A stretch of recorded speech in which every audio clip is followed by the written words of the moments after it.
Pakaian memiliki beragam fungsi, antara lain untuk menutup aurat, melindungi badan, atau memperindah penampilan. Pakaian juga digunakan untuk menampilkan identitas tertentu, baik agama, adat, maupun budaya. Bahkan, terkadang identitas seseorang dapat dikenali melalui pakaian yang ia kenakan. Yang menjadi masalah adalah ketika seseorang menilai orang lain hanya dari pakaian yang dikenakan. Karena hal itu bisa memunculkan stigma tertentu, baik positif maupun negatif. Abu Nawas pernah mengalami kejadian yang cukup merepotkannya akibat pakaian yang ia kenakan. Suatu hari, sosok yang dikenal cerdik itu berjalan di sebuah pasar yang berada di pusat kota Baghdad. Ia tampil beda dengan mengenakan jubah hitam serta surban yang melilit di kepalanya. Padahal, biasanya ia mengenakan pakaian compang camping, namun kali ini ia tampil rapi dan berwibawa. Sontak ia menyita perhatian para pengunjung pasar. Tiba-tiba,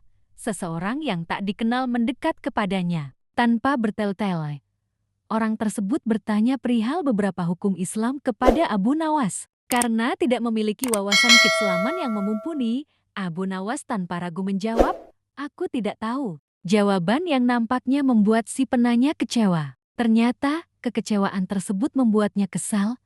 Ia sekali lagi bertanya kepada Abu Nawas, "Lalu, mengapa engkau memakai surban dan jubah hitam itu?"